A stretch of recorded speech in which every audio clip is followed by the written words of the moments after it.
Welcome to this episode of The Unnoticed Show. Today, I'm delighted to have Alistair McDermott, who's joining us all the way from Galway in Ireland. Alistair, how are you? Jim, lovely to be here. Thank you. Good. Now, you are helping invisible experts to become visible. Can you help us understand, Alistair, how do you help experts to become visible? Yeah, sure. So this is a problem that I encountered myself. And so it's near and dear to my heart because I realized I had this problem that I wanted to kind of build my authority, become more well-known, become recognized in my field. I realized, well, it's like I'm wearing this cloak of invisibility, like from Harry Potter. So I needed to remove that cloak of invisibility in some way. And I kind of, you hear this advice, put yourself out there, but it's not so easy. And I think there's a process that you've got to go through. And so I started figuring that out. And the one thing that I think is really important is if you take the phrase recognized authority in your field, is that last part, in your field, you actually have to niche down. You have to specialize. I think that's the really difficult part for a lot of people, because a lot of people I talk to are very smart consultants. They're experts. They're generalists. They're really good at doing lots of different types of problem solving. But it's very difficult to actually niche down. Well, I think you're absolutely right. There's this whole issue about the riches are in the niches, but the anxiety is that you're leaving money on the table and that it's not possible to get enough money, if you like, from an individual niche. I'm going to call it a niche rather than a niche. So how does that work then, Asta? Because if you're, an authority in one field, how can you get enough recognition to get enough business to be sustainable? Well, you've got to pick a field that's big enough. There has to be enough business in that niche. So you can't niche down too much, but it's basically you're a big fish in a small pond. That's the way it works. The way that the world works now with Google search and things like that, it's only the top people in a particular field are going to come up top of the search results. The top people are going to get the most recommendations. There's an advantage in being top of the pile. If you're not top of the pile, then go find a smaller pile and be top of that. That's the way it works. And I'm not saying this is just for Google search. Like this applies to the whole concept of being recognized as an authority. You become known as a go-to person for that one problem, for that one area. So I was thinking about this the other day and wondering, to what degree are you really just having a job description then? Because you see on LinkedIn now, people say, I do this, and they become the nice authority in podcast creation, for example, or lead gen. How are they able to, if you like, be broad enough to get in new business and not be just pigeonholed into one area, do you think, Alistair? Okay, so first thing is I have to take up when you say the word pigeonhole, because that's one of those trigger words for me. Pigeonhole is, people use it in such a negative way, and I was listening to Blair Enns talking to David C. Baker, his co-host on the Two Bobs podcast, and he was saying, the pigeonholes are stuffed with cash. Why are people always giving out about pigeonhole? And so that's kind of my view on it. It's pigeonhole it's such a negative kind of concept or term. But it's because we're usually multi-talented, smart people, and we don't like this idea that, we're going to be constrained in some way. But the reality is that if you niche down, usually it opened up a lot of opportunities for you. And usually the problem area is much deeper than you initially realize. That the scope of the problems, the depth of the problems, it's just, there's a lot more there that will fascinate you than you think may be there from a kind of a surface visit to the area, Yeah. So that's the first thing. And I think, when you go deep on any kind of specializations, a few different ways you can niche down, a few different ways you can specialize. But when you start to go deep, you realize, hey, this is actually fascinating and there's a lot more here for me. And do you think that applies to companies as well as individuals? Oh, yeah. I mean, it depends on the size and scale. So, and it also depends on there's a few different factors. Like, for example, I think that if you're right at the very start of your career, that you can't niche down, because you need to build a certain breadth of experience so that you can make a good specialization decision later. Because you do need to have a bit of a broad experience in order to niche down, because you need to be able to say, well, I do like this and I don't like that. I like these kind of people. I don't like working with those kind of people, So you do need some of that. And then on the other end of the spectrum, you take something like Seth Godin or Mark Schaefer or something like that, who like these kind of, let's say, industry experts where they're very broad. They are so big at that point. They've built such a massive audience that they don't need to be niche down because they're just so big at that point. And I think the same applies to companies that reach a certain size. They don't need to niche down. But for a lot of us, particularly for solo consultants, for independent consultants and very small businesses and very small firms, niching down can give us this tremendous advantage when we're competing with somebody and they have a general experience and we have this specialist experience. It's almost no comparison. It's apples to oranges. It's not the same, and it just makes you stand out. So you've sort of chosen your pigeonhole stuff with cash. I love that idea that there's this sort of pigeonhole there. RMB. See, now I guess it would be. What about letting people know that you're in that pigeonhole? Because I guess that's the anxiety, is you think that if you're in that niche, you can be invisible. And I guess hence to your podcast, for example. Yeah. So, okay. Well, the way I look at it is, so to start, first of all, we need to get some broad experience so that we can actually end up in a position where we have enough expertise to be an expert, because you have to be an expert to become an authority.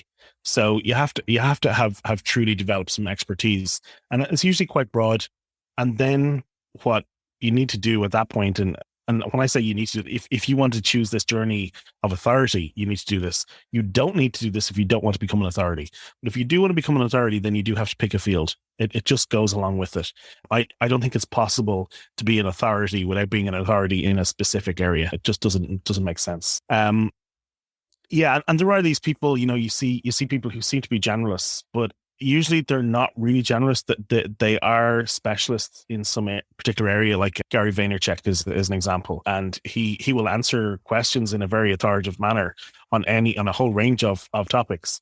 But actually, when you dig into it, he does have expertise in. He's got a huge, deep expertise in wine. He's got a huge, deep expertise in video production and in social media, and absolutely an expert in those areas, and probably in growing a business and growing a media team and those kind of things as well. But they're in specific areas and not kind of this broad. I don't think there's a generalist. It's always in multiple areas, So, but to go back to answer your question, I think that we start off with this broad knowledge and develop some expertise, and then we get to a point where we want to have more impact. We want to be able to charge more, to command higher fees. We want to work with better clients, bigger clients, help more people.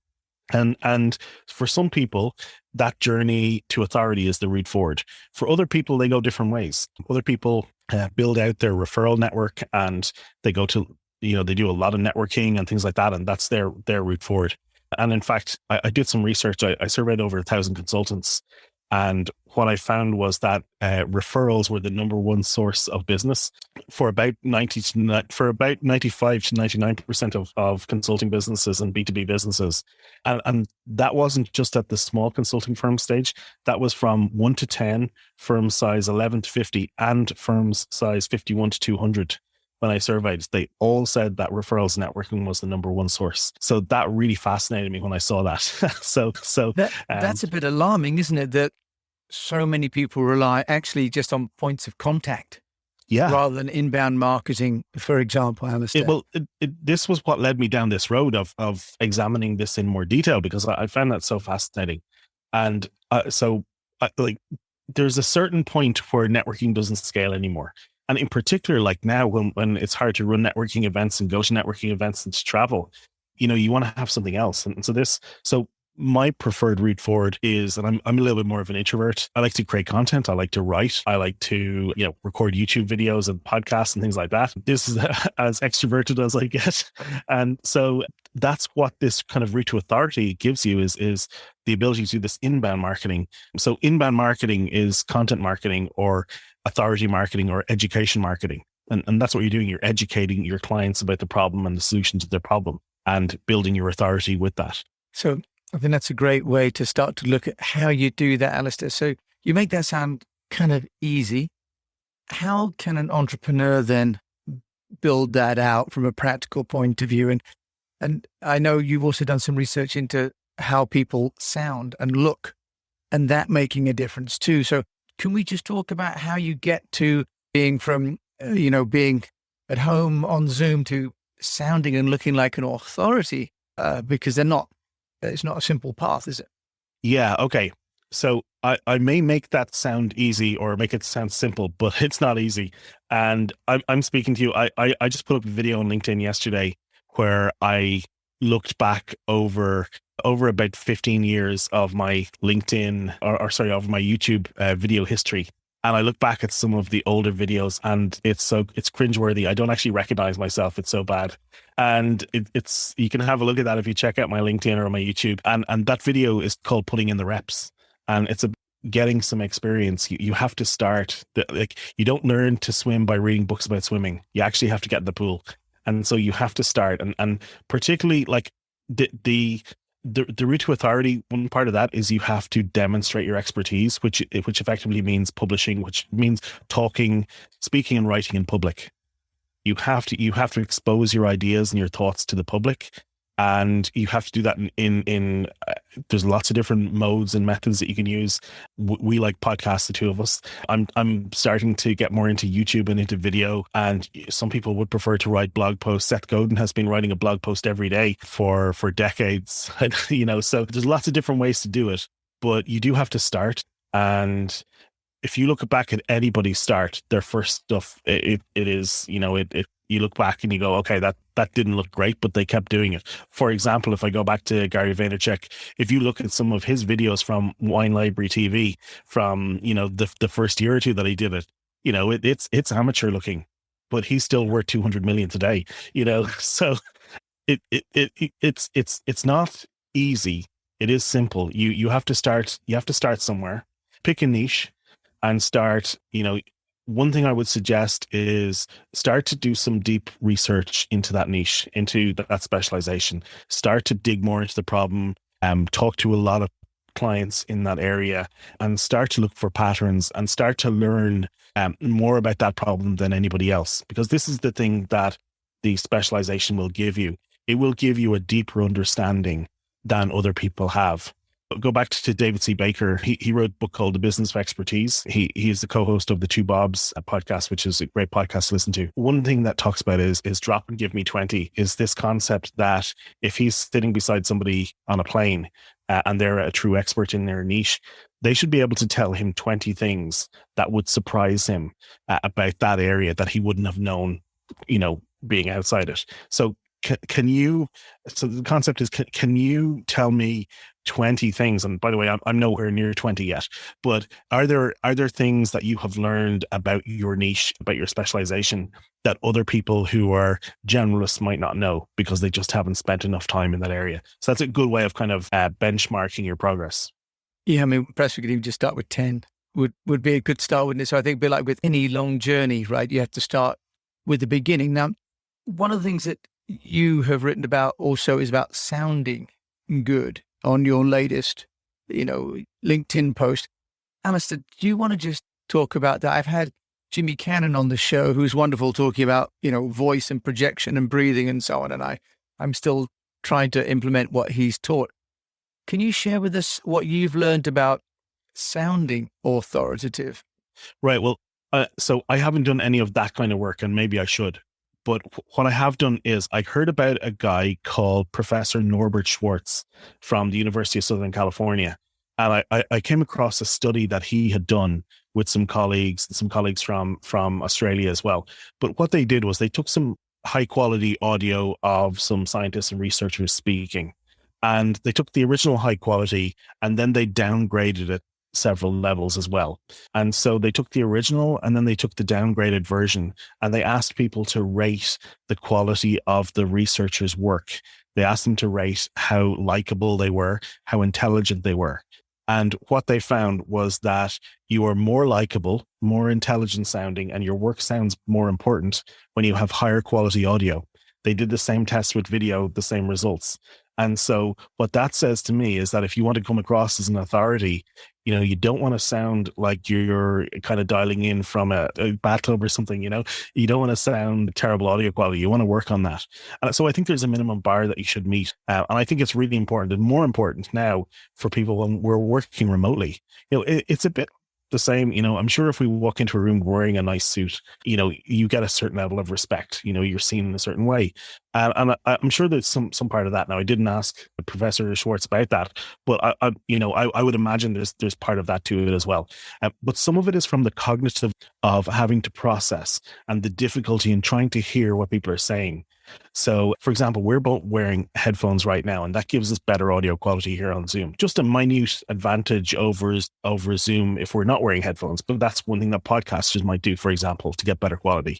So there are little things that you can do to make your audio and video. And then there are big things. You can spend more money on equipment. You can see that I've got a really nice picture, and that's from spending a lot of money on camera and things like that and having good lighting. But it can be as simple as, sit so you're facing the window rather than have the window behind you. So the window's lighting your face rather than not, so people can see you.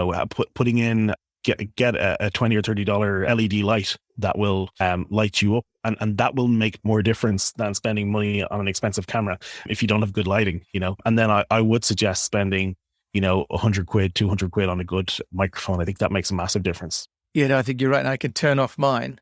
There you go.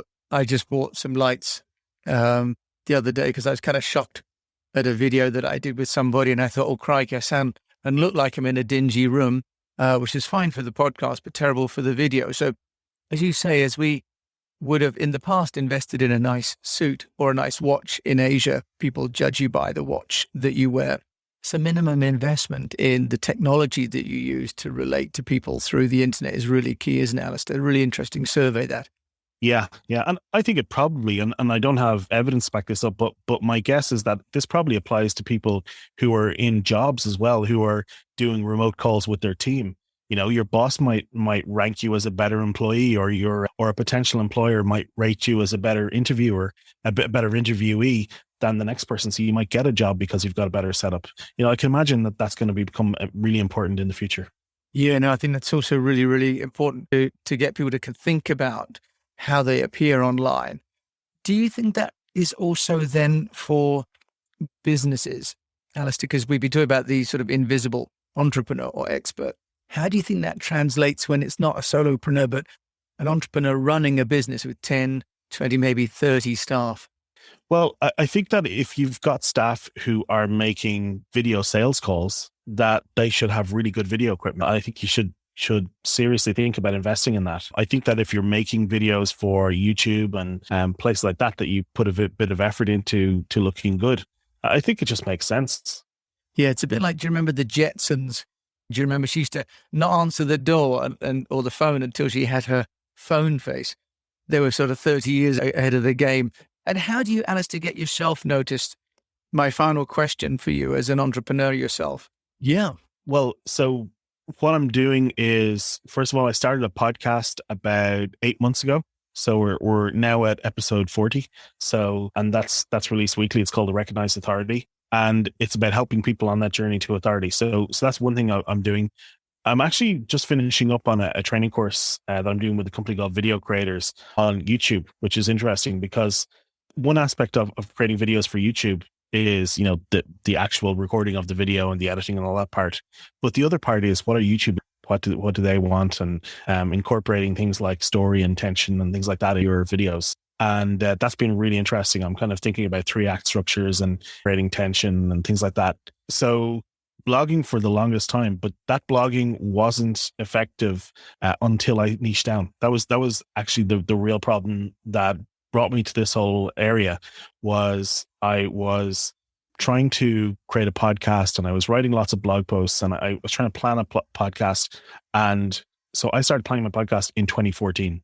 So when you go back to, it seems very simple. It seems very easy. Yeah, it took me 6 years to get this right. So I hope to accelerate people on that, so you can maybe do it in 6 months instead. Do what I say, not do what I do.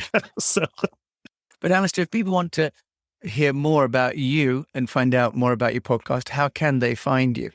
Yeah, sure. If you go to therecognizedauthority.com, spell it any way you like, UK or USA versions, therecognizedauthority.com, and you'll find the podcast. You'll find all the links there. You'll even find, if you look on the homepage, you'll even find a guide called That Sounds Good, which is a free guide to audio and video equipment you might find useful.